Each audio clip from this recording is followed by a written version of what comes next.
ಚಲಾವಣೆಯಲ್ಲಿದ್ದ 2,000 ರೂಪಾಯಿ ಮುಖಬೆಲೆಯ ನೋಟುಗಳಲ್ಲಿ ಶೇಕಡಾ 98.47ರಷ್ಟು ನೋಟುಗಳನ್ನು ಹಿಂಪಡೆಯುವುದಾಗಿ ಘೋಷಿಸಿದ ಸುಮಾರು 3 ವರ್ಷಗಳ ನಂತರ ಹಿಂತಿರುಗಿಸಲಾಗಿದೆ ಎಂದು ಭಾರತೀಯ ರಿಸರ್ವ್ ಬ್ಯಾಂಕ್ ತಿಳಿಸಿದೆ. ಕೇಂದ್ರ ಬ್ಯಾಂಕ್ ತನ್ನ ಕರೆನ್ಸಿ ನಿರ್ವಹಣಾ ಪ್ರಕ್ರಿಯೆಯ ಭಾಗವಾಗಿ 2023ರ ಮೇ 19ರಂದು 2,000 ರೂಪಾಯಿ ಮುಖಬೆಲೆಯ ನೋಟುಗಳನ್ನು ಚಲಾವಣೆಯಿಂದ ಹಿಂತೆಗೆದುಕೊಳ್ಳುವುದಾಗಿ ಘೋಷಿಸಿತ್ತು. ಆ ಸಮಯದಲ್ಲಿ ಚಲಾವಣೆಯಲ್ಲಿದ್ದ ಅಂತಹ ನೋಟುಗಳ ಒಟ್ಟು ಮೌಲ್ಯ 3.56 ಲಕ್ಷ ಕೋಟಿ ರೂಪಾಯಿಗಳಷ್ಟಿತ್ತು. ಇತ್ತೀಚೆಗಿನ ಅಂಕಿಅಂಶಗಳ ಪ್ರಕಾರ ಈಗ 2026ರ ಏಪ್ರಿಲ್ 30ರ ವೇಳೆಗೆ 5,451 ಕೋಟಿ ರೂಪಾಯಿಗಳಿಗೆ ಇಳಿಕೆಯಾಗಿದೆ.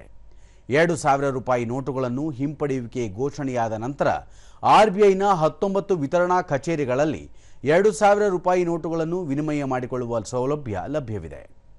2,000 ರೂಪಾಯಿ ನೋಟುಗಳನ್ನು ಹಿಂತೆಗೆದುಕೊಂಡ ಹೊರತಾಗಿಯೂ ಅದು ಕಾನೂನುಬದ್ಧ ಟೆಂಡರ್ ಆಗಿ ಉಳಿದಿದೆ ಎಂದು ಆರ್ಬಿಐ ಸ್ಪಷ್ಟಪಡಿಸಿದೆ.